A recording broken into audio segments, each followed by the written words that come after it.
Hello, everybody. Today is Thursday, August 21st, 2025, and we are back for another episode of Bricks and Beyond, a creator showcase series. For those of you that may be joining for the very first time, Bricks and Beyond is a showcase series that highlights members of the LEGO community. Each episode will give you a personalized look into the person behind the account. Tonight's guest is joining me from the West Coast in sunny California. He is an AFOL and a Disney fanatic. I also had the honor to meet him at Brickworld, so I'd also like to mention that he is an all-around great person. On Instagram, you will see him as chadventureland, but I'm going to simply introduce you to him as Chad. So let's get him on here. And there he is in the flesh. Aloha. How are you? I'm doing good. Good. Everything good on your end? What's that? I said everything good on your end? Yep. Got all the tech issues sorted out. Well, it helps. It helps that you have a nice tech department with you. So. Right. Wink, wink. So I didn't mean to interrupt you, but is this other than you were nice enough to join me on the charity stream we had a few weeks back? But is this your first official live? I guess you can say. It sure is. Man, I'm honored. I'm excited. I mean, it's like I watch a lot of streaming stuff. Yeah. I try to watch as much as I can. I just started watching some stuff on Twitch. Oh, okay, sure. And I still haven't figured out all the bells and whistles. Cool. There's a lot of bells and whistles on Twitch. I mean, there's sirens going and stuff floating across the screen. I know. I was like, and I was like, what is going on? Yeah. Somebody told me when I was trying to plan for that, the charity live stream, somebody asked me about Twitch, and I was just like, that's just a lot. Because people were saying like you can raid people's streams, and I'm just like, you can do what? I mean, well, we're not going to have any flying cats going across. Yeah, no.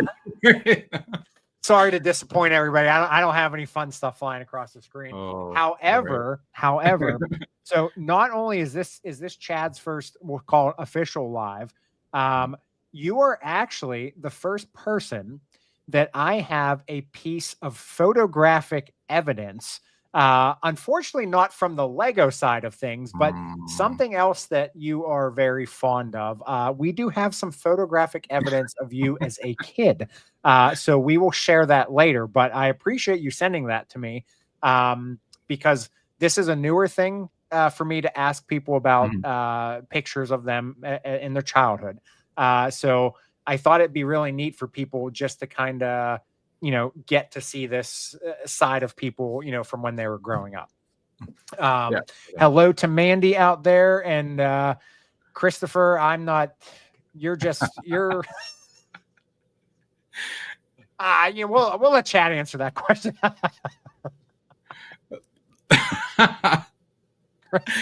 I just realized that the microphone is in the way of my keyboard. I'm like, oh my God. Whoops. I'm a newbie, everybody. No. Well, you know what? The whole stuff like with setting up things for a live stream, it's more challenging than you think it would be. Like you think you just get a computer, a microphone, and all that. There's a lot more to it. So for anybody watching us, there's a lot more that goes into this than just setting stuff up. So bear with us both because I'm still fairly new to YouTube. It's only been a couple weeks. But I think we're getting the hang of it. And yeah, Mandy said YouTube doesn't show who's watching. That is the unfortunate part about it. Oh, okay. But, yeah. So unless they comment. Right. Yeah. So anyways, Chad, how are you this week? What's been going on in your world? Anything exciting? Well, it's been the last 3 weeks have been crazy because we're setting up a business. Okay. And I won't get into what it is now, but now I know why the majority of people don't set up their own business. It's like there's a lot of stuff going on. Okay. But we've found some time to poke into some Lego stores and Lego grand opening. Okay. Disneyland, of course. Sure. Now the business, and if you can't answer, that's fine. But is the business is it like an online business or is it a brick and mortar store? No, it's actually like a kind of like it's a like a mobile type of thing where Okay. yeah, so there's no brick and mortar. You know, like one of the problems with brick and mortar in LA is it's so expensive because we looked into that before, Yeah. and between labor and the cost of commercial rent, Yeah. it's like, I don't know how some of these places turn a profit. No. Oh, and not only that, but the I think the hardest, because I actually work in a job where I do work with business owners every day, and the hardest thing is for that is with the labor side. Like, first of all, it's hard enough to find people who want to work, but when you have your own business, that labor force represents you, and if you can't like monitor them at all times, like that could be detrimental to your business. So Right. it's That's one of my fears is like is finding that team that everybody wants, yeah. the ones that you could go to a Lego convention and not worry about your business when you come back, That's true. So I mean, well, I certainly wish you guys the best with that, because I'm sure it's very overwhelming. So hopefully you Thank can. you. And it was funny that you brought that up because I'm running on like 2 hours of sleep because I forgot that there was a business meeting today, and I'm a night owl, and so I stayed up really late, and then Christopher came out and he's like, "Don't forget we have that meeting at like 11." And I'm like, "What?" And it was like a 2-hour meeting on our calendar. So yeah. Well, all I'm going to say is I got the pleasure of having you on the charity live stream, and you were certainly plugging through the night. And it got to a point where there was a certain squirrel outside, and it was at that point. I love my squirrels. Yeah, I mean it's great. Now, so that are there multiple squirrels by where you are? Because yeah. Okay, all right, and they're just familiar with they know your houses or your area is a safe zone. Yeah, like I went when I was a kid, we went to this Ponderosa Ranch in California. Okay. And when last February when I went back to my parents' house, I found a picture of me feeding a squirrel in like I think 1979 or something like that. And and I was like, this is where the love of squirrels came from. They were all like running on the road, and you could just like feed them nuts, and yeah. I was just like, and I look back and I'm like, I remember now, like that's like because we don't have them in Hawaii. I grew up in Hawaii. And we don't have squirrels in Hawaii, and interesting. So okay. I went to California, and I'm like, what are these things? They're so cute, and so when we moved to Northern California, like I don't know, like 9 years ago, I think. We had a balcony with a tree, and I'm like, oh my gosh, the tree has little squirrels, and so I taped these dowels together, and I made an extending rod, and I put a cup on it. And there was a little space on the tree where I could drop nuts in. So So like that was like I was so happy like going out there every day and like feeding the squirrels. And then fast forward to like moving to LA. Now we have them in the backyard. And so the first month we lived here, I literally sat every morning on the rug to the backyard door. Like just trying to get them to come, and they wouldn't come like 30 feet from me. Like, and then like slowly, they started coming closer, and then finally one took a nut out of my fingers, and I was like, wow, whoa, like no way. So I'm assuming something else we'll get into shortly. Being a Disney fanatic, Chip and Dale, are they up? Or no, they're chipmunks, right? No, they're chipmunks. Chipmunks, yeah. Yeah, wow, same family, I guess, kind of, right? So I do like them, but I think they're like probably like within the top like 10. Okay, I guess. All right. Okay. Oh man. Okay. Well, I'm interested to dive into that world then. Okay. All right. So for the so it's Thursday, so weekend's coming up. Are you guys pretty much diving into the business during the weekend, or are you able to take a break this weekend? This weekend we have some family stuff. In-laws are here staying with us. Nice. And so we have some other family coming in. But we do have we're gonna try to make we go to this builders night every so often. It's just like a bunch of guys in LA that get together. Okay. Okay. And you take a set over with some snacks and whatever you want to drink. Yeah. And yeah, it's Oh, really that fun sounds just like kind of hanging out. Yeah, for sure. Yeah, it's nice because you usually get to build at home, and like that's in the lug that I'm in, and I not Mhm. that that's a lug, but being in the lug, like we always build away from each other. So it is nice to actually get to build with people in person. And then looks like Christopher said you're going to Disneyland Yeah, I was gonna. on Sunday as well. So Yeah, there's we the have some. planner right Yeah, we have annual passes. That's one of Okay. the good things about like living so close to, well, so close to Disneyland distance wise, but Yeah. With LA traffic, it literally took us like 2 hours and 46 minutes one time to drive there for Holy 40 cow. miles. Yeah. Wow. Holy cow. Okay. Crazy. Well, I guess when you love something, you'll do what you have to do to get to it, right? So Right. I know Mandy is usually a frequent out there with you guys. I know Mav Uh-huh. got to visit you guys. I need to make a trip out to California as well. So I've never been to Disneyland. Yeah. So You that's totally on need, the bucket we list to, for me. So yep, you need to, because I think we were talking to Mav about like packing in a suitcase or something like next time. that's fair. That's fair. All right. So before we get into some Lego chat, I want to give people the opportunity to get to know a little bit more about you as a person. So we're gonna do a little background on you here to get to know you better. So I mentioned in the introduction, so you are currently living in California, obviously, but you did say that you grew up or were born in Hawaii. So what part of Hawaii are you from, and how long did you live there? I grew up on the eastern side of Oahu in Okay. a city called Kaneohe. Okay.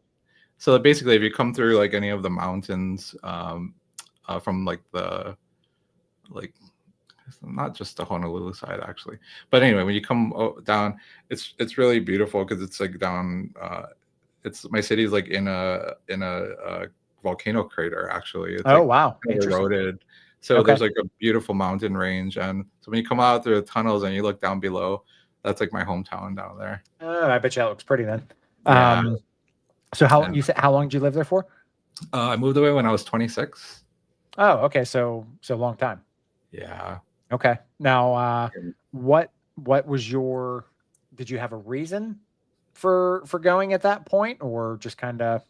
Yeah, I got my college degree and did nothing Okay. with it and became a flight attendant. Okay, that's fair. So the flight attendant world, I hear that's an interesting world. So Yeah. how did you get into that?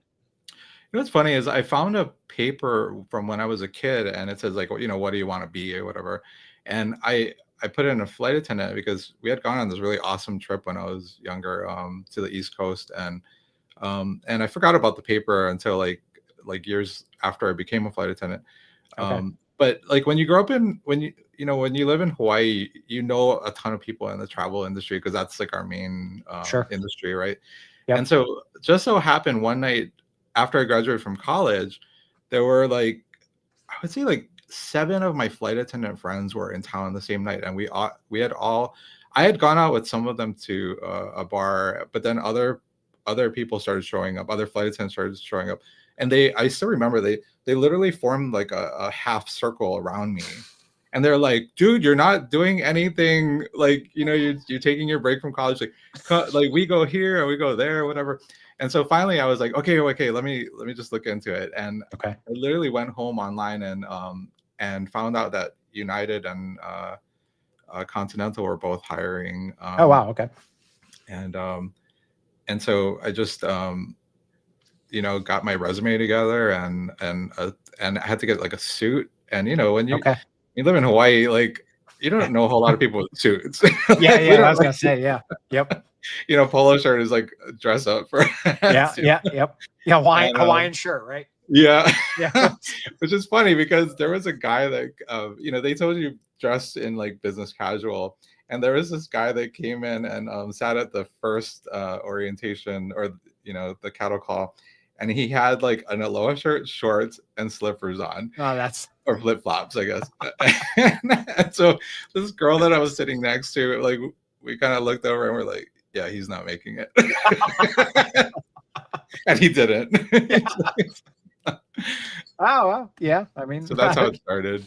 okay. Yeah. So excuse the ignorance here, because I obviously I've never looked into being a flight attendant. I've always thought it's I can never really wrap my head around being a flight attendant, because Mhm.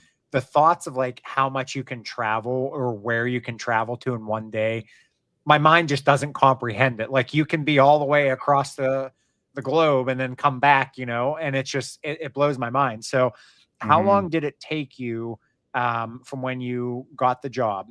Like, what was the training process behind that? Like, did you have to Oh. could you just jump into it right away, or was there like a time where you were just doing like classroom instruction type things? Yeah, you have to go through well, you go through 3 interviews. Like Okay. it's tough. They we heard that they got like literally tens of thousands of applications in Oh, the wow. time period that I applied.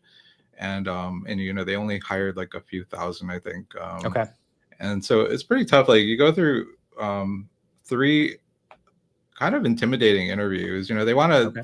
I think it's like they have that boot camp mentality. They want to test you. Like Sure. they want because when you get the job, you could be thrown in so many different types of situations. Oh, I can't. And Yeah. so Yeah. which kind of have and so then they ship you off. They want to ship you off immediately. Like Okay. they send you off to at the time it was Houston for 6 weeks of training. Oh, wow. And it's pretty tough because they like you can get sent home for almost anything. Like if you violate any kind of like even a tire. Okay. Like some of the girls had skirts that were like slightly too short, and then they would pull them off, after class and be like, hey, we want to let you know. But if you get too many infractions, they can send you home, which kind Okay. of sucks because you go through so much to get to that point. Sure. Um, and so like they you do mock evacuations. They have you like doing evacuation, like ditching evacuations in a swimming pool. Oh, wow. And like it's full on. And then I was gonna the say that's service. intense. Yeah, there's a lot of memorization too. Like you have like they make you memorize like a ton of airline 3-letter airline codes. Oh, okay. um so like there's so many tests that you take. And Yeah. but once you get past that, I mean, you can't believe like where you're traveling to. Sometimes it's good It's and sometimes it's bad, but yeah. Yeah. but yeah, it's a I mean, I went into international pretty like almost right after, like a few months after I started. Okay. And I was like, there was one week when I was like in Paris one Oh, week, wow. and then 3 days later I was in Rome. Wow. Like Yeah, that's neat. I'd flown back to like the East Coast and then flew back to Rome, and I'm like, Okay. and then you start talking like you don't realize how how like unusual your lifestyle is for like the average person. And then That's like and sometimes we forget, and like we're on like the monorail and we're talking about like I was talking about where I was gonna go on the next trip to another flight attendant I just worked with. And okay. I'm like, and I forget where she was going, but then I was like, oh, I picked up a trip to the UK because I want to go back to Boots and get this hair gel that I like. Sure. And then this guy on the monorail was like, do you guys ever listen to yourselves talk? Like, it's just not normal.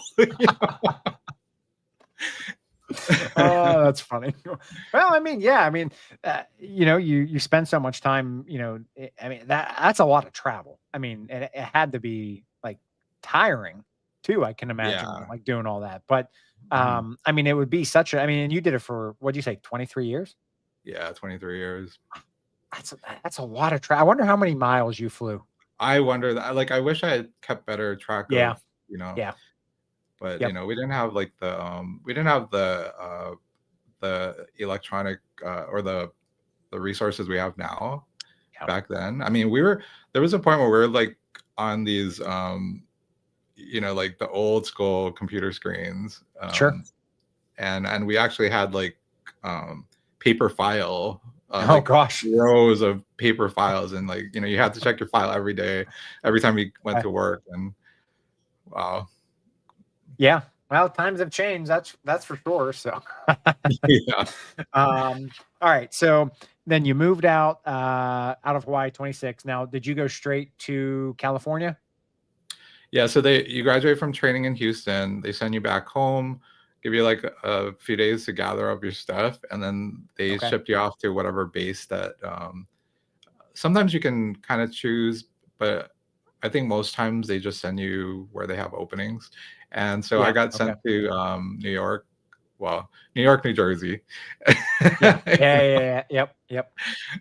And New Jersey. yeah. It was a very unusual time. I mean, like, I was always, I think, more adventurous. I think that's how my parents raised us, to be like more like independent. So like, I had some roommates that had a real hard time adjusting to it, and I was just there like, okay, let's do something. Like, let's go to New York City, you know, like. And then like we lived in a kind of scary neighborhood because that's all we could afford. And and I was like, you know, we're stuck in the house. Like, let's like, I remember sitting there with my roommates going, like, turn off the lights. So let's just do dialogue. There's a shady building across the street, and we're like, I was like, let's just like pretend like we're doing dialogue for the people outside, because we're stuck. I used to love doing that. Oh yeah. Oh, that's good stuff. Yeah. Yeah. Oh, that's good. It was fun though, you know. Yeah. So what would you say, if you had to pick, what would be probably one of the most favorite places that you visited during your time? Oh, I love Europe. I mean, I I felt so comfortable there, like from the first moment I flew there. Like, I think the UK trips are very junior, so we would get that like probably like every week or every other week. You'd be flying to a different UK city, and I just felt so comfortable. Like, and like even now, like I could see myself moving there, and you know, but who knows where the roads will take us. But yeah, like, you know, we went to some Lego conventions in Europe, and it was just great. I love it. Another bucket list. I know, which we'll get to this too. I know there is a convention that you guys will be going to here shortly. We will talk about that because I'm interested in that myself. So we'll get to that. Yes. Okay, so I know you mentioned, fun fact that I just want to toss this out there, and everybody get down, if you're listening now, or if you're rewatching, re-listening to this, get your calendars out. We're marking December 25th down. Now, it's not because of Christmas, but somebody has a birthday on that day as well. And none other than said Chad on the screen here. So, Christmas birthday. I mean, did everybody use that as a combo holiday for one set of gifts, or did you get birthday gifts and Christmas gifts? I got both. I was so lucky. And you know, when you're that age, I think you fully appreciate, well, I guess maybe you do. I don't know. But like, so we had we opened Christmas presents on Christmas Eve. Okay. And so my relatives and would bring over presents before Christmas Eve, and then, you know, my aunt and cousins would come over and we'd open Christmas presents on Christmas Eve. And then on Christmas Day, we always had like a family party, Christmas party / Chad's birthday. And so they would have to bring a second set of presents. And then I'm like, wow, I'm lucky because like I have friends that are like, you know, like even in the beginning part of December, and you know, they got like the infamous combo gift. Oh gosh. Yep. And I'm like, wow. So I always had like this stack of presents. That's nice. Yeah, I was really lucky. The only thing that sucked though is like if you wanted the hot toy they came out in the middle of the year, you're like, Mom, like, or do I have to wait all the way to December, you know? Yeah, I didn't think about that. Yeah, that's a good point, because if you're waiting, if it comes out halfway, I mean, it's not going to be the hot toy anymore. That's old news. You know, that's 6 months ago. So, Yeah, I get that. So growing up, Mhm. so you did or you do have two sisters, correct? Correct. Mhm. Okay. So is there a big age gap between the three of you? Yeah, there's a 4-year and a 10-year. Okay. All right. Yeah. All right. So was there a lot of a childhood dynamic between you guys because of that age gap, or were you guys pretty Um, like separate? I think for a while, like my older sister and I feel like we were, there's a point where like you become a teenager and you're like you want your whole life to be like with your friends. Like, Yeah. Oh yeah. you don't want it to be seen with your parents. You don't want to Yep. be you don't want Yep. to be seen with the younger brother or sister. Oh And yeah. so I think, my sister and I, we would go to like Tower Records together and Oh, okay. like and just we'd hang out. And then I think there was that point where she wanted to just go off with her friends Yeah. and and I don't remember being like totally like distraught about it because I had my own friends too. Sure. And but like I felt bad for my younger sister in a sense because there was a 10-year age gap. So the younger's the 10 age gap. Okay. Yeah. Yep. Okay. So So who did she hang out? She just had to kind of fulfill her time, I guess. yeah, I don't remember. I mean, there's a lot of pictures of my younger sister and I, and uh, a lot of pictures of me carrying her, and Okay. like, Yeah. but like I don't know. I never really asked her like, were you bummed out that you were like 10 years Yeah. apart from me? How'd you make it through? Yes. Yeah. I mean, she Uh, did get like she was lucky in the sense that like she was like almost like the only she was the what do you want to call it? Like the superstar child at the yeah. Oh sport. yeah. Yep. She got a lot of The attention. unofficial only child, because basically at Right. that point, yeah. Good Yeah. way to put it. Yeah. Yeah. So only child syndrome happened at the end there. So yeah. Okay. Mhm. Now what's it like now that you guys are older? Do you feel like, are you guys like, all three of you, would you say you're closer or pretty much same kind of dynamic as when you were younger? I think probably probably a little further apart because I've lived on the mainland for so long, like, and so we don't get a whole lot of chances to like hang out. So they're still in Hawaii. Yeah. Okay.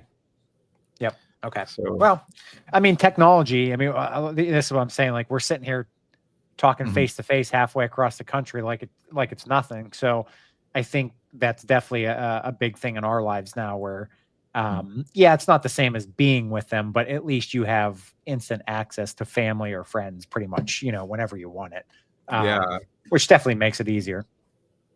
I can't believe like you can get a phone call on your Apple Watch now. It's like back Yeah. when I was a kid, I was like sci-fi, like Yeah. Yeah. whoa.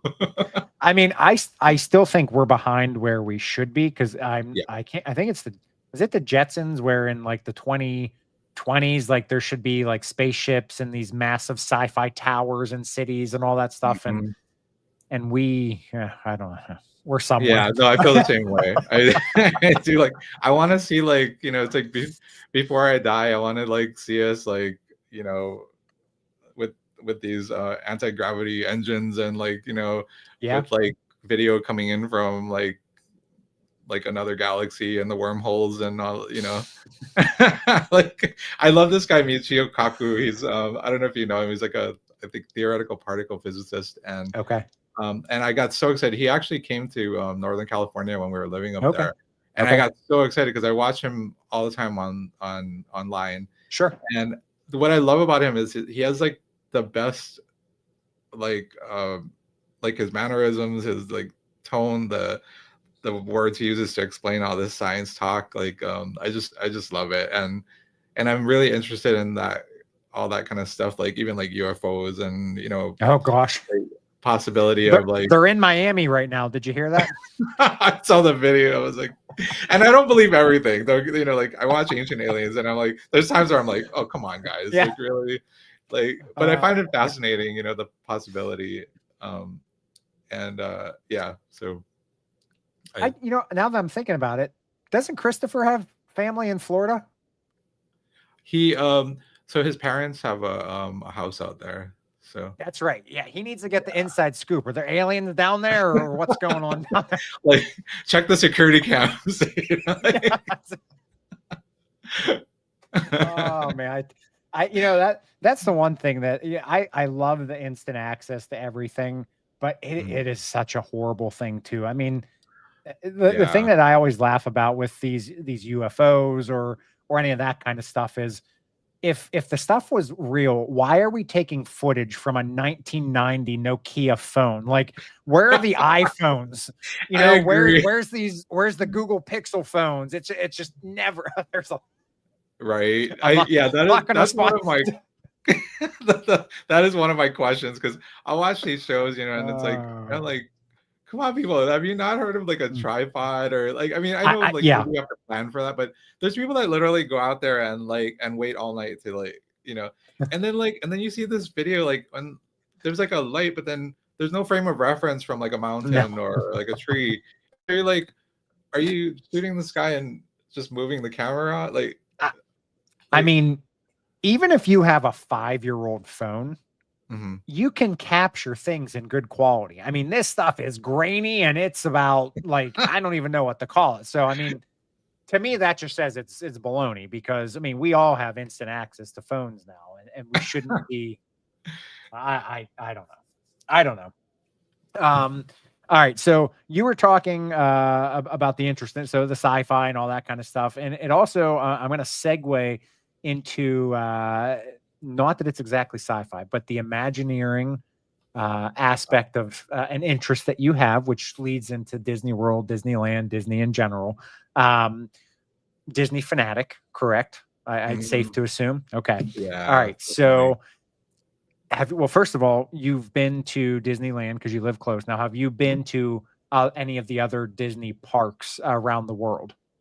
Yeah, I've been to Disney World quite a bit. You know, family trips and then solo trips. You know, because I lived in New Jersey and New York, and so it was an easy trip down. And so I went with a couple of my flight attendant friends. Okay. Met up with some other people, and then I've been to Tokyo Disneyland twice. Oh, nice. How's that? I did a student exchange. Yeah, 1990. Okay. Oh God, like dating myself, but yeah. but like I did a student exchange trip for a month, a couple months out there, and some of the students took me to Tokyo Disneyland, and it was amazing. I mean, but this was like before they built like Disney Sea and all, like it was only like the Disneyland part of it. Okay. And but even then, like it was pretty amazing. I mean, Japan is such an awesome country. Like I love it, and they make the cutest Disney products. Like they have their own thing going on. Like yeah. They don't just take stuff from like the normal Disney store and then put it in their stores. Like, you know, they have their own stuff, and I mean, I'm sure they have some of the same stuff, but like, yeah. No, I'm with you. I feel like, I mean, I see videos all the time. They're like so far ahead of us in technology or like creative things like that. I mean, it's actually kind of insane, you know, that, I mean, it's interesting. And I heard that Disney is I think one of the preferred ones of the other countries. I've heard a lot of good things about it there. Yeah. So, the Asia ones are like, and I think it's partly because I don't know if this is true, but somebody said that because sometimes the countries put their own money into projects. So like say the, you know, a ride might have like a $30 million budget or whatever in the US parks, like, you know, Japan might get like 100 million or whatever it is. Like, and I'm sorry if I'm getting this wrong. Like, please, Imagineers, like Disney, don't like. This is unofficial, completely off script. Yeah. He's gone rogue. I know, like fake news. It's like, you know what you're talking about. Oh, that's good. Well, you know what? We'll segue that into a picture of you because you know what? As you Oh my know, god. an adult or even just a kid, Disney is a place where you just have happiness, and we just lose all sense of reality. So if you just spewed off things that didn't make sense, that's because you're just a kid at heart, and you love it and it's fun to you. So Yeah. what I'm about to show you guys is breaking footage. Oh my god. Chad, I just found this at my parents' house last in February. No, April. Yeah. Well, And I okay, was, I'm missing out. Christopher just said there's a flock of seagulls haircut picture. I did not get that. So oh my god. So I apologize to the chat. Like I am terrible at like trying to like I found this out on your on the charity yeah, I'm sorry, the live stream. yep. I'm terrible at like trying to like look at the chat and respond and look at you and keep the conversation going. So Well, I don't always read them because then like if I don't explain what I'm reading, then if somebody listening back's like, what are you talking about? So I always get I gotta remind myself that too, that if I do say something, I have to read the comment. Yeah, okay. I should ask Christopher for pictures of you instead of asking you directly.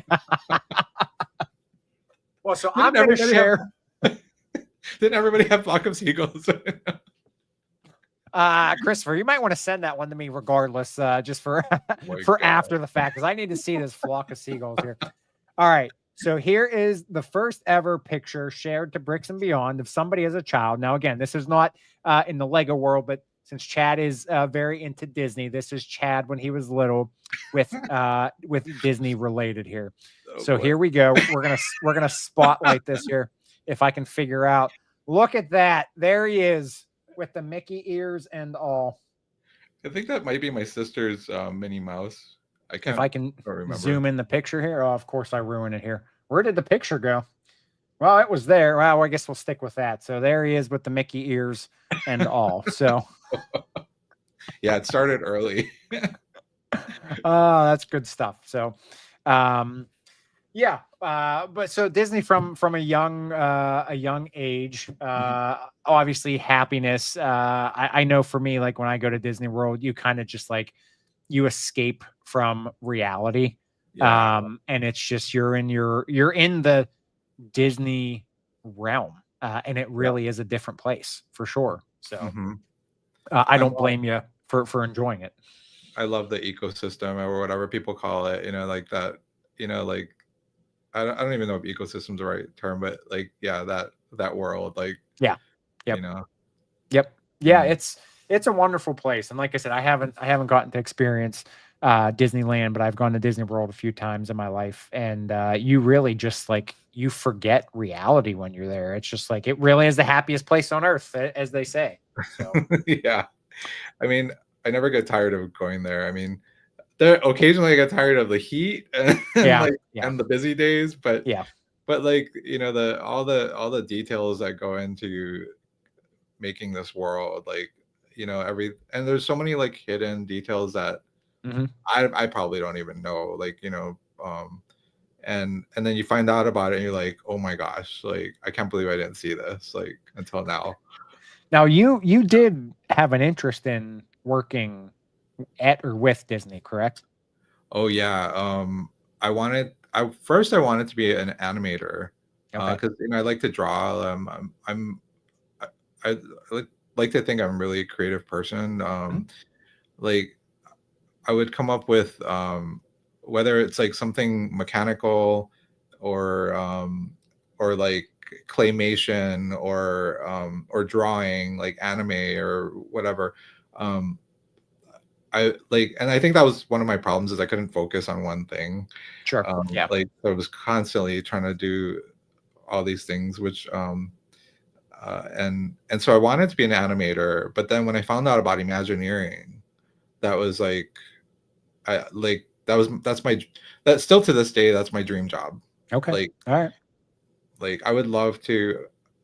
I think I would be a really good Imagineer. It's just that when I was growing up, it wasn't easy like it is now. Like you couldn't just find out how to become an Imagineer. We didn't have the internet, like we didn't have Amazon, like, no.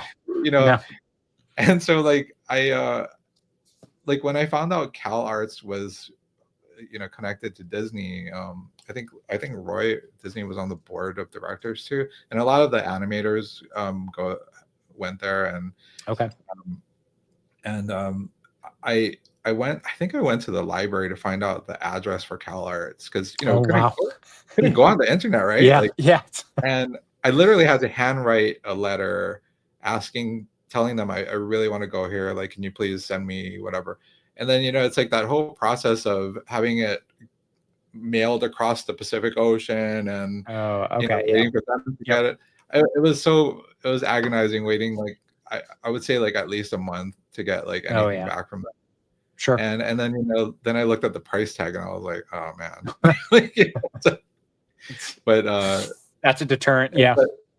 yeah, so took a different path, but I would say to this day, like, I still would love to be an Imagineer.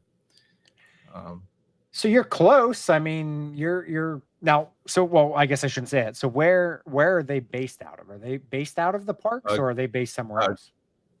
Glendale, Okay. like, which is what, like 20-30 minutes from here, maybe. Oh, okay. All right. Yeah. Well, so do you check the job openings often? I check. Yeah, I think like it's kind of depressing, because I feel like there's a lot of, like, there's always parts of the job listing where I feel like it's a pretty big thing that I don't qualify for. Like, it seems to be like some kind of requirement that I don't qualify for, and it, like, and I mean, I should just apply, just to see what's out there. But Yeah. but like, as far as Imagineering, I'm like I'm getting older now. Like, like, I can't see myself getting like an engineering degree and like hoping that Disney's gonna like hire me, or Yeah. So, well, hey, I'm one of those ones. I've learned don't. I mean, now I would assume that type of job is one that has a consistent staff, so there's probably not turnover. But yeah. I would be one to tell you just go for it, because what's it hurt? Yeah, I just think of like, like the cost of college and stuff now. It's like, I know. It's pretty nuts. But so sad thing is, the, like, you get all these people that are like just, go after your dreams and whatever. And I'm like, yeah, but you have to pay rent, and dreams aren't free. That's for sure. They're not. I'm just gonna pause real quick, because I'm debating. Christopher asked me to ask you something in the chat. I'm debating on asking you, because it's really funny that it's. Oh my god, I just saw that. Scooch 2 inches to there we go. Now you're set. Well, geez, you know what? I'm over here now. How's that? Or I could drive him crazy and go like, hey.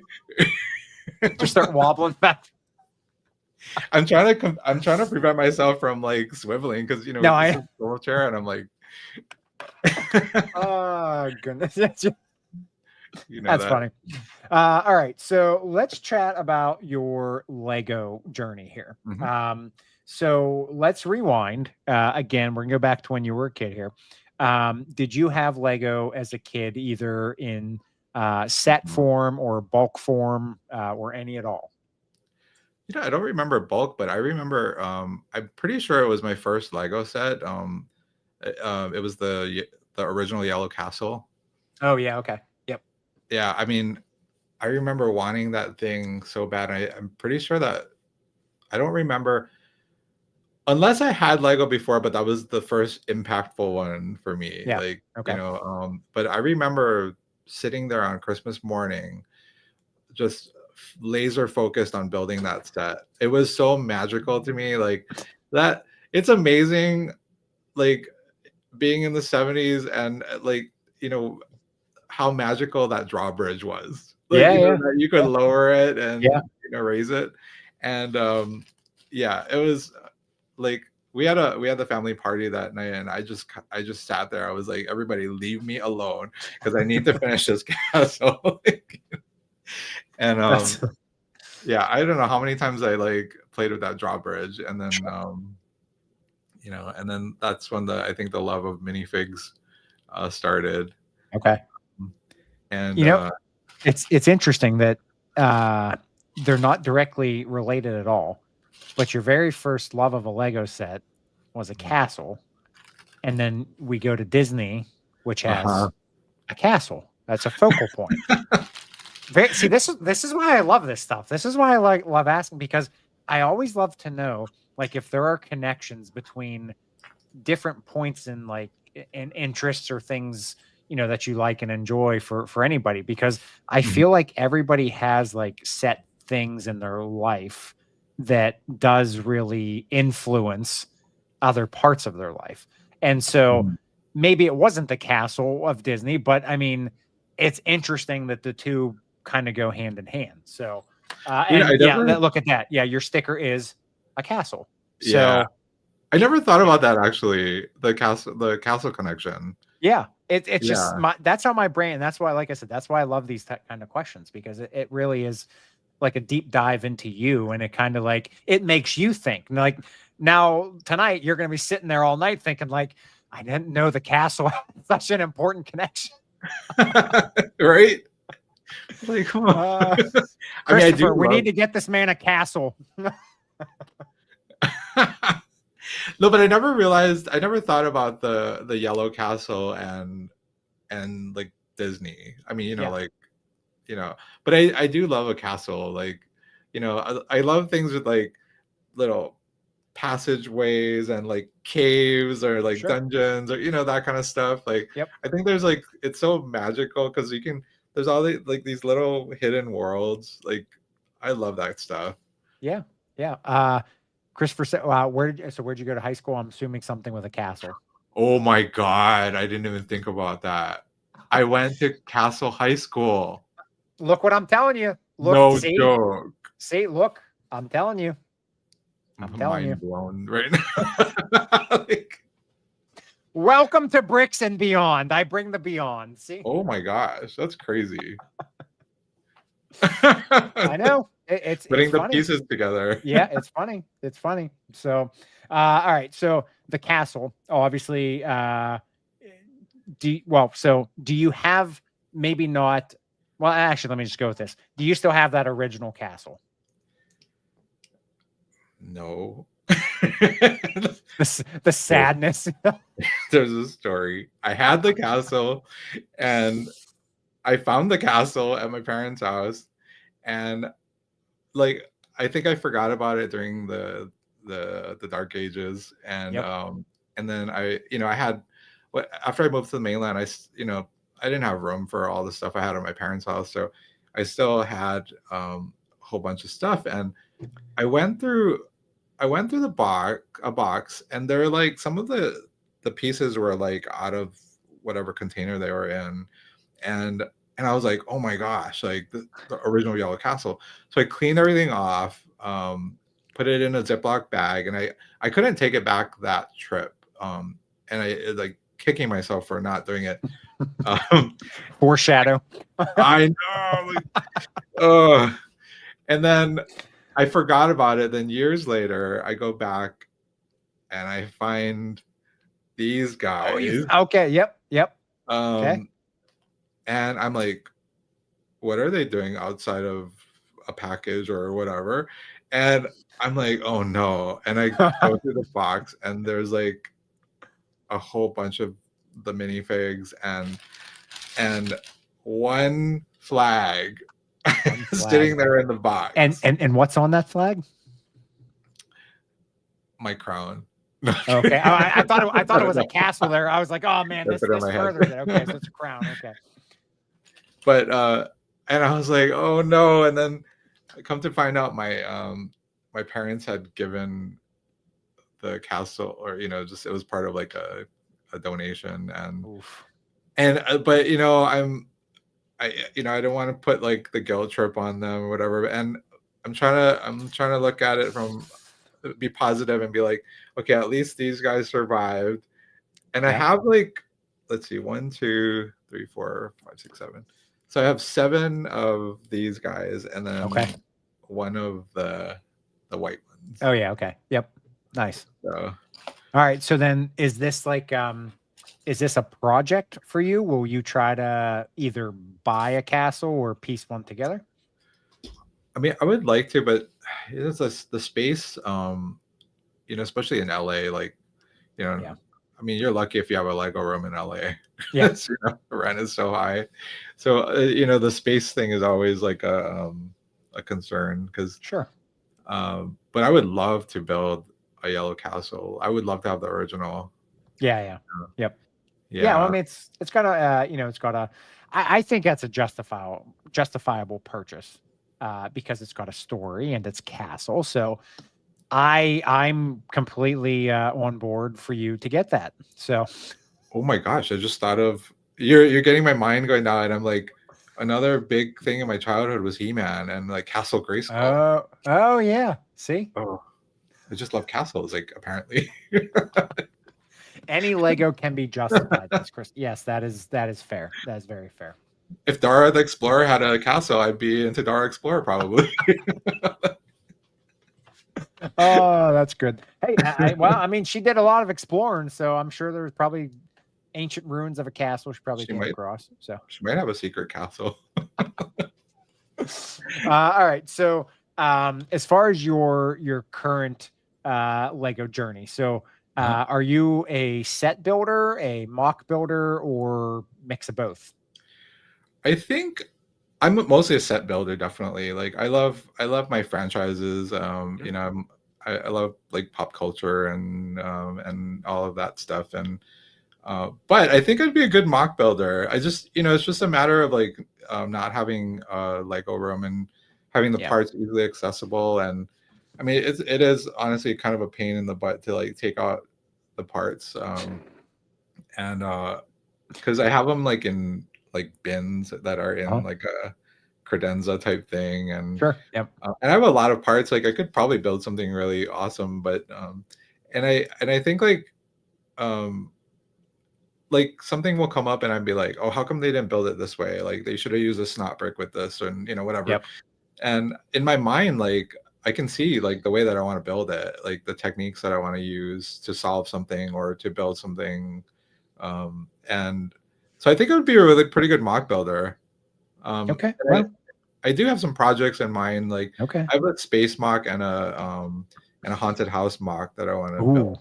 Okay. Like, with Disney style effects. Oh, that'd be cool. Pepper's Ghost, two-way mirrors and okay. LED lights and okay.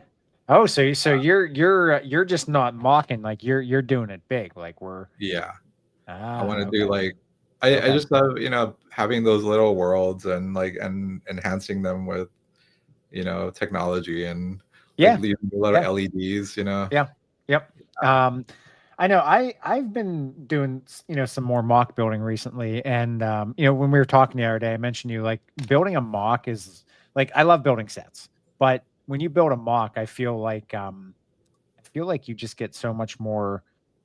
It's such a satisfying feeling when you've built something and then it looks like what you want it to look like. And then especially, like when Christopher had his build at Brick World, like you're not seeking the attention, but to have people like come up to you and be like, well, this is amazing, or that, like it makes you feel good. It makes you feel like what you did was worth it. For sure. And so whereas sets are nice, you're just building what, somebody else, designed for you.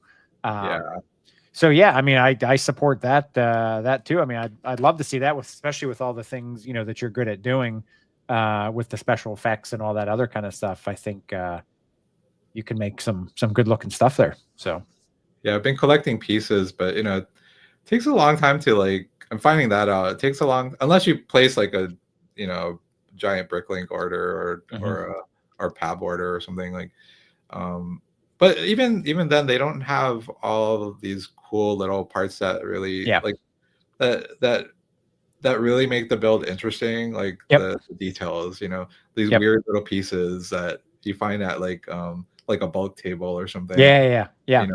Well, I was gonna say that too. I mean, that also kind of plays a factor in mock building too. Like you can go on Bricklink, you can buy whatever you want, but sometimes it's the hunt for the certain pieces that makes it even more fun and more challenging. And then sometimes you come across pieces that you're like, oh, I didn't even know that existed, Right. or I didn't even think about that. And that, that makes it a lot of fun too, to kind of make it even more different than what you thought it was going to be. So Yeah, you I can like spend the haunted house. I like that idea. Yeah, I've always loved the haunted house. Like Haunted Mansion is like, let's say maybe my favorite ride at Disneyland, especially Okay. the I'm a big Nightmare Before Christmas fan. Oh yeah. Like I still have the original toys from when the movie first came out. Okay. And like just that whole world is like so interesting to me. Like, and I think it's like what I appreciate about Disney, I appreciate about the Nightmare Before Christmas. It's like all the details, like like the texture and the landscape. They just and all the side characters that maybe some people just don't even see. I sometimes I watch the movie, and I've seen it so many times now, and I sometimes I watch the movie and I watch the background. Oh yeah. Yep. And it's amazing, like all the little things that they put in, into this movie. And I think one of my favorite parts about the movie is the behind the scenes stuff. Okay. Like seeing the process and the work that went into it and Sure. details. Like it's amazing. And I always tell people like I have people that tell me sometimes like it's they didn't like the movie, and I was like, yeah, I can, it's not everybody, not for everybody, but I'm like, you got to really appreciate the effort that went into making that movie. Yeah. Yeah. And Big time. but yeah, I've always been into like that's why I love when they redo the Haunted Mansion with the Nightmare Before Christmas overlay. Okay. Yep. Now did you as far as like the Nightmare Before Christmas Haunted Mansion stuff, going back to like your birthday here, I'm bringing that in for a second. Was that kind of like a special thing, because Nightmare Before Christmas kind of brings in like two of the elements here. We got Christmas from your birthday aspect, and then the Halloweenish haunted house kind of aspect, putting everything together. I think I don't think it happened by like, I don't think it's like a conscious thing, but Yeah, sure. I love both holidays. I think maybe like 60% Halloween and 40% Christmas. Like Okay. is like my love of the two. And so it's just having the two together is perfect. Yeah. Now, do you have the Nightmare Before Christmas set? Yes. Okay. And what's funny is I could have bought it at Lego House and gotten it Okay. signed by the designers there, and the store ran out of the sets on Oh, the day they lovely. were signing, and so I was so bummed. And Yeah. but what's funny is like we connected with the ideas designer, Simon Okay. Scott, and he's such a nice guy. And he was like, bring the I'll be at another Lego convention, just bring whatever, and Oh, okay. sign it. And so when we went to Bricktastic in Manchester this past February, I took the moon piece, Oh, yeah. Okay. and he signed the back of it. And then That's cool. Laura, oh my gosh, I forgot her last name. One of the set designers, Lego. So she was there, and I caught her, and she signed it. Oh, that's And cool. then Stuart Harris was there, and I was like, I know you didn't work on this, but can you sign the back of the moon? And so I mean, those guys are so nice to like to sign it for me. That's really neat. Yeah. So I mean, that's something that we don't really have the exposure to over here, like with the Yeah. designers or anything like that. I mean, it's part of the experience of going over to Denmark. So I'll just get into, that's a good segue into this next question for you here. So so obviously I met you guys in Chicago this year at Brick World. But I know you actually, I was looking at your Instagram today, and you were starting to post some pictures of another event that you went to last year.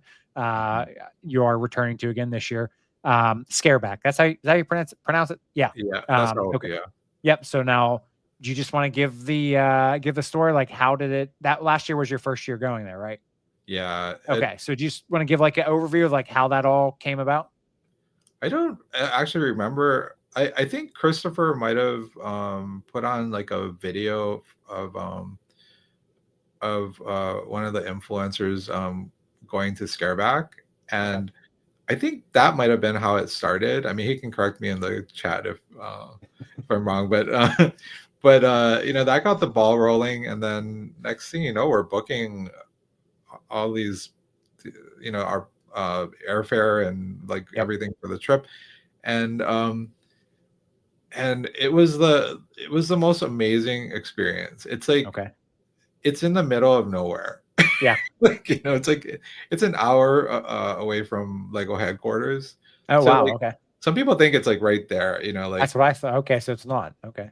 yeah, and but it's so cool, and when you get there, you really kind of appreciate it because it having everybody kind of stuck there, Yeah. like it gives you so much more opportunity to make these connections with people.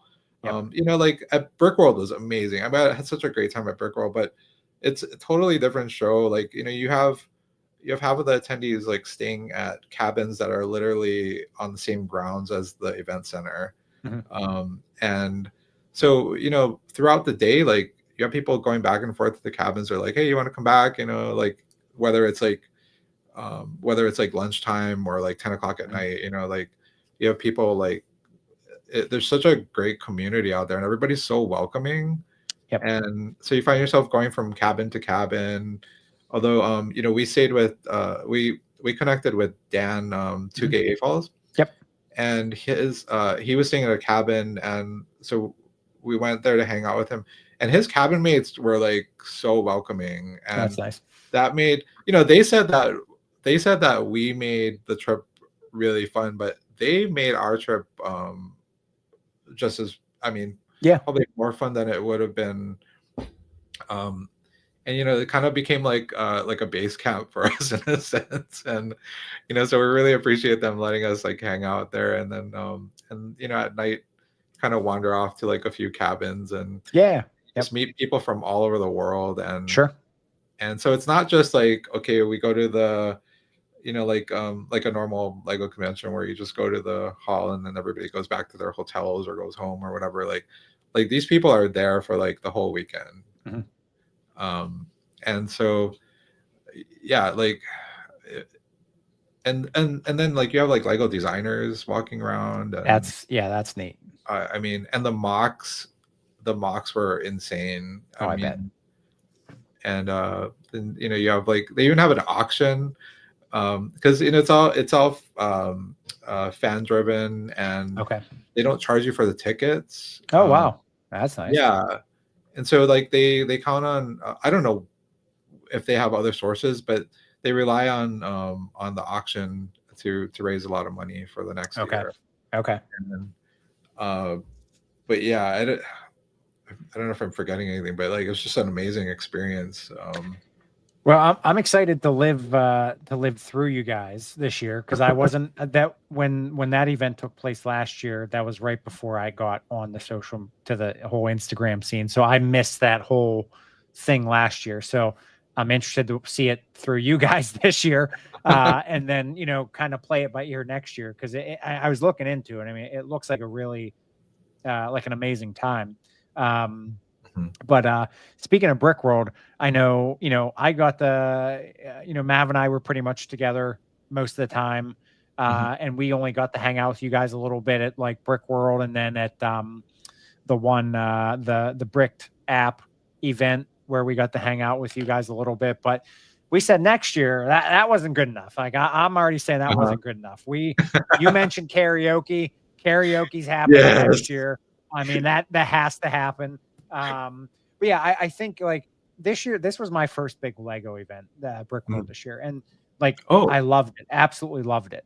But I've already told myself for next year, I got the initial like adrenaline rush out where you have to go and like find everybody and meet everybody and like as great as that was, next year I want to hopefully be there longer, first of all. Mhm. And then secondly, I really hope to actually get to like spend more time with people, like to actually get to hang Mhm. out with you guys and go do things.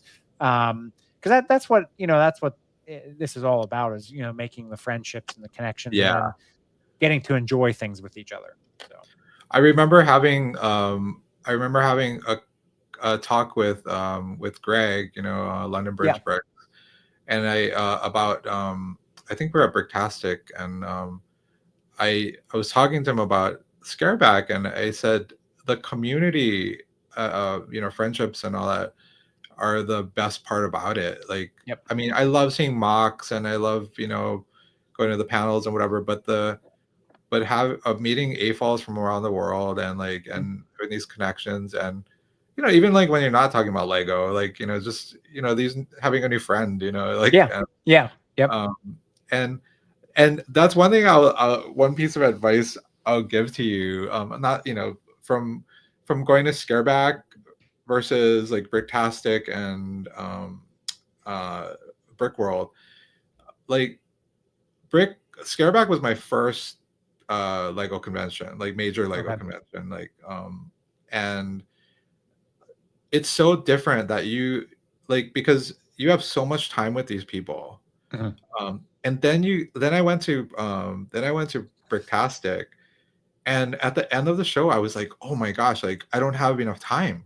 Like it's like I found myself going like, I didn't even see like half of the mocks. I didn't get to talk to these people and these people, and I think like you really have to manage your time, like you do, especially like being in the position you are too, like and knowing a lot more influencers and creators, and you easily could get like, it could use up like most of your time talking to like a handful of people, and then you realize like I still have like 10 more handfuls of people to talk to. And then so you really have to like manage your time, like, and I think that's one of the magical things about Scareback though, is having a lot of time with these people. Okay, all right, well, I will I'll chalk that on the list for next year, because I mean, I'm not gonna lie too, like when I left Brickworld, like I felt it for a few weeks. Like I was sad, like it was such an amazing experience, like to meet everybody. And then it's like that's the only bad thing I've said so far about this whole journey I've had, is I've made such good connections with people.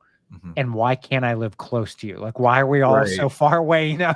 And like doing stuff like this is great, but it's not the same as being like, hey, like I said, let's go karaoke, or let's just all go grab dinner or something like that. We can't do that. Like and that's been like the worst part, is that you finally feel like you found your people, but they're all so far away. And it's like, son of a gun, it's like that's a good thing. Like, we have I mean, I guess that's the good thing about like living in a city like LA. It's like I think, well, I don't know, maybe I'm just I feel like there's a lot of Lego people here, like we hang out with Mandy's Mini Adventures all the time now, and we love hanging out with her, and she we're all like Lego and Disney people. Actually, I guess maybe theme park people. Like we go to Universal together, we go to Disneyland together, and like Christopher and I love hanging out with them, and but we we also go to these lug meetings, and and there's like Lego Masters, and people that like I was a little starstruck to see at first, because I am a Lego fan, and then like, but then you get over it and you're like, oh my god, you're just like a normal person. Like, I just want to be friends with you. And but I guess like that's the advantage of living in like a bigger city. You do get to hang out with these people, but like I am sad. Like I was sad. Like I had such a great time at Brick World, and like I really hope we can go again next year. I mean, and I'm a night owl too, and I love the fact that like you could like wander around at like I know that was nice. Midnight or whatever. And the whole energy in the lobby at night, and it was just great. And then you go back to reality, and you're like, oh. That's exactly, as soon as on the way home, I was just like, wow, this sucks. Yeah. Yeah, no, that's I do give you that. Like obviously I am a member of the lug. I like to say my lug is more of like an old school lug. So like there's not many people that are really into like the social media aspect. Like I do have my one friend Johnny, he's a YouTuber, so he does his stuff on YouTube. But as far as that, like we are pretty old school, and like we don't really have Lego events here. Like the only Lego events here in Pittsburgh, like we as a log, we host an annual show. Um, we actually have one. There's a new one called the Ultimate Brick Show that we are partnered with as a log now in November. So that's new. But like we don't get any of the bigger shows, at least out here in Western PA. And then other than that, like I have to go to Virginia or Chicago or Texas or California. Like we're not really a hub. Like there's a lot of Lego people here, but there's not a lot in like the social media aspect part of it. So it's all of like which that's fine. I'm not saying anything wrong with that, but it seems like everybody that I've come to be friends with is Mavs up in Boston. I do my buddy Josh here, which savior for that, because otherwise I wouldn't really have any Lego people. But Mavs Boston, you guys are all out in California. We got the UK people, so we're so spread apart. This is where the Jetson stuff would come into play. Teleporters. That's what we need. That would be nice. Yeah, I mean, maybe you can start your own convention. Like, like Allison from Lego Masters, she worked her butt off and she put on that solving Lego convention. And it's like in that Danish capital of the US. Oh yeah, that's right. Yeah. Okay. It's kind of a drive from LA, but it was such a fun convention. And it's like being at Disneyland or something, because like the buildings look like they're from Denmark or in Denmark. And, okay. But maybe you should keep that in the back of your head. I mean, the thing that always gets me is everything's so stinking expensive. It is. Oh my gosh. How like we talked about when we started, how do you have a dream when everything costs so much money? Right. I mean, we know another person that's setting up a convention also, and he kind of implied like how much money he was forking out for it, and I can't imagine. And I was just like, wait, what? Yeah. Like, oh my gosh. And it doesn't help that it's like in an expensive city. So okay. But I'm glad that there's another Lego convention coming. Yeah, well, I'm guessing it's out by you, so it's not going to do me much good. Yeah, I don't want to call anybody out on their. Yeah, no, we'll leave it at that. So. So other than that, what's up for the rest of the year for you? So you guys when are you leaving to go over to Denmark? Next month. It's coming up fast. So here's a thing. I don't remember. So the little tokens. They call them tokens here. Yeah, that people give out for the builds. Yeah, so it's a big thing in Scareback. Okay. And like some people won't even trade with you. You don't have anything to trade. Like, they're like, okay, sorry. Yes. Like cost money. Yeah. I get that. But I mean, some people are nice enough to give you something. But like, there's almost this pressure now to do something better than you did. Like, I think it's because people that go to that convention are hardcore Lego fans. Oh, I bet. Yeah. I mean, because you're going out to the middle of nowhere, and so like, I mean, not that they put pressure. I'm putting pressure on myself to like do something better. And like I made a little light up badge with my dragon thing, and I had his flames light up, and I gutted out 2 1x4 profile bricks, and I put a battery in it and a switch, and so my little dragon like lit up, and now I'm like, gosh, I have to like do something better now, like, because I feel like people like saw like, hey, that's the guy with the light up badge, like, And if I go with the same one, they're gonna be like, "Oh, you didn't do anything different this year." You know what? Just I'm gonna toss this out here for you because it's in the same topic. So I used to go to this mini golf course in Myrtle Beach down South Carolina, and it was a dragon castle theme, and it used to be a big cat. Well, there's one of the big castle pillars, and the dragon head would pop up out of the castle, and then it would blow smoke. Now I don't know how you do the smoke thing, but there's a way to add on to what you have, but motorize it and have the dragon head pop out of a little castle. I was trying to think like how small. I need to find like the smallest motor I could find. Yeah, that's out of my league. That's out of my. I'm great at coming up with ideas. I'm just not good at executing them. So I had an idea with like fiber optics this time though. Like I was like, okay, do I like? So I was thinking like I could drill out part of the brick and insert like a fiber optic and like do like little sparkly like things around. I don't know. Don't forget though, if you start getting really, really good, there's going to be a point where you're not going to be able to up yourself. I know. Maybe I should throw everybody off and just like have like nothing except just the brick. Like, a normal badge. Just oh my that's God. good. That's good.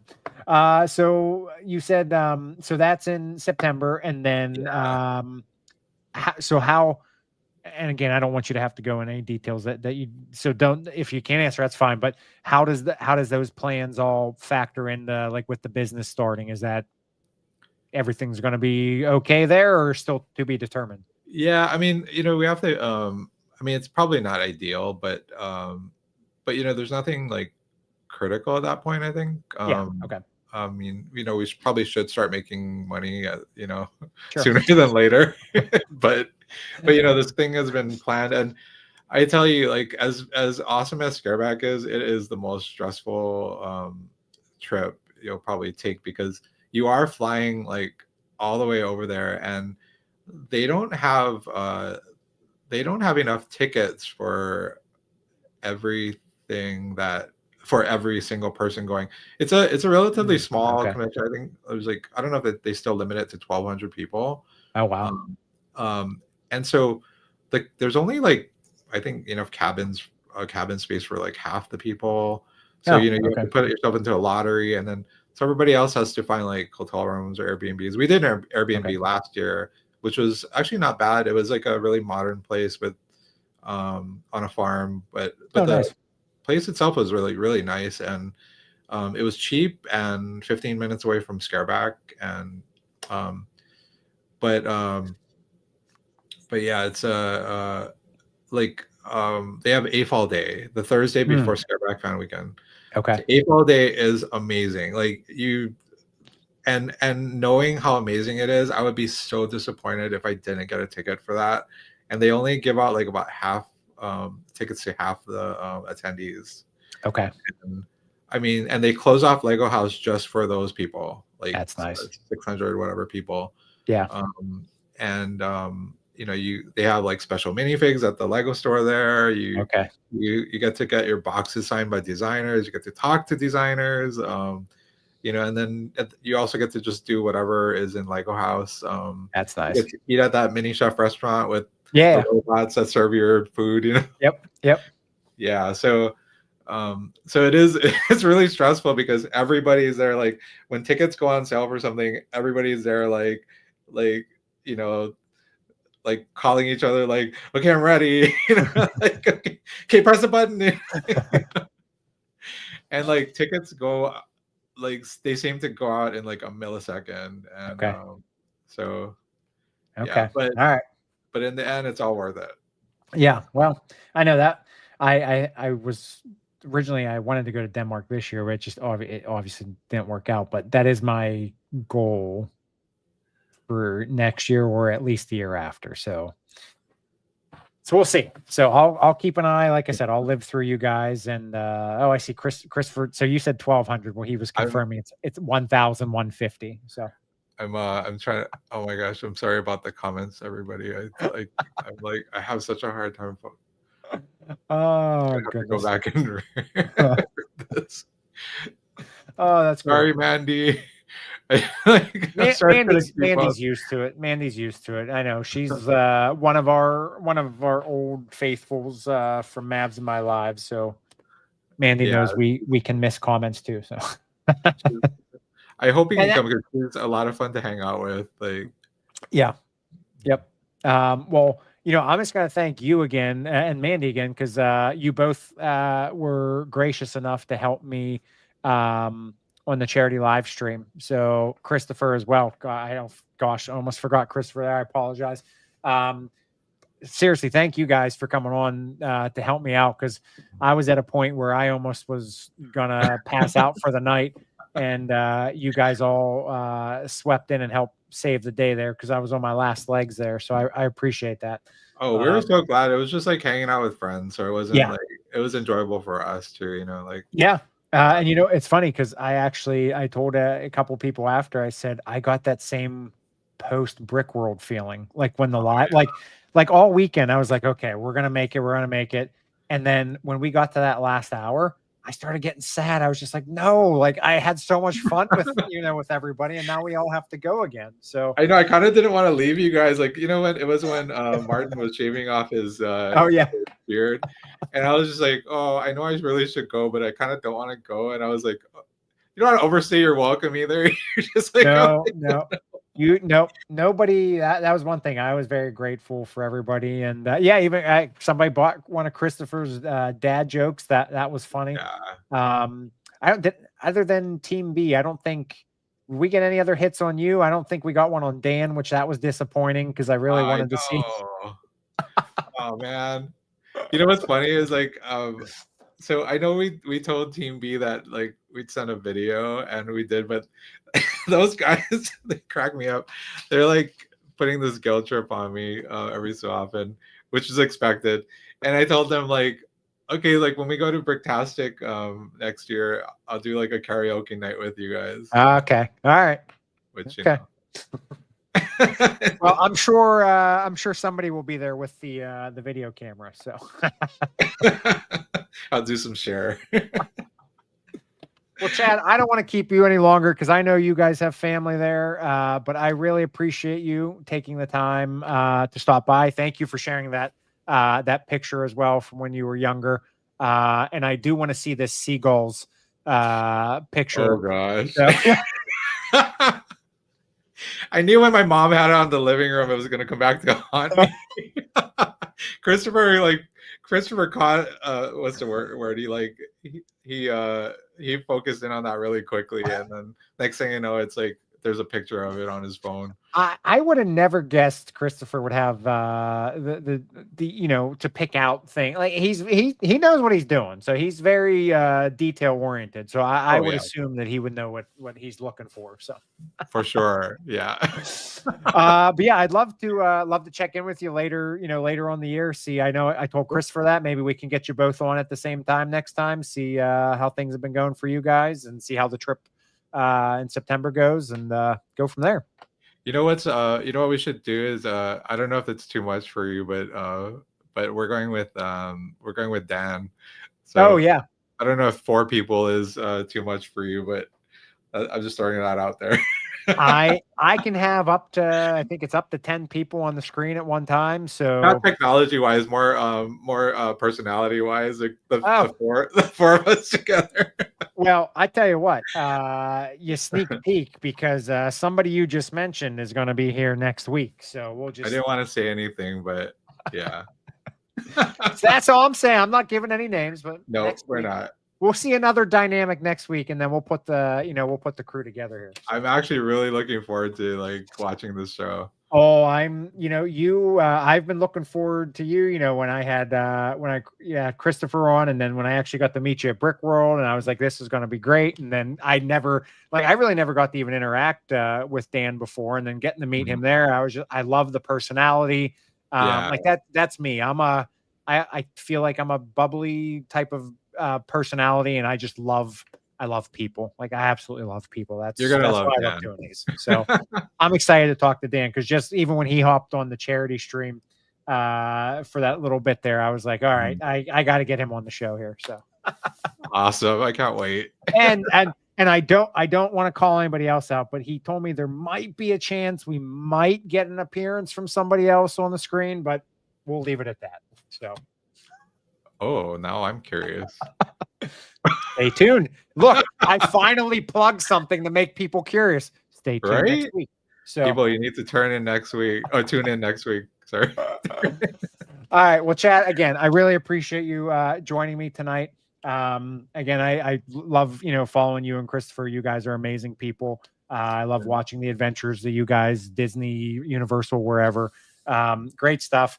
For anybody rewatching, re-listening, please make sure you're following Chad over on Instagram. It is Chadventureland. That's how we're pronouncing it, right? Yeah. Okay. Yeah. Yep. Over on Instagram, check him out. Follow along with his adventures. More to come. And yeah, like I said, I look forward to seeing what you guys got going on here. Well, I appreciate you having me on. Like I'm just a little baby creator, if you want to call it that.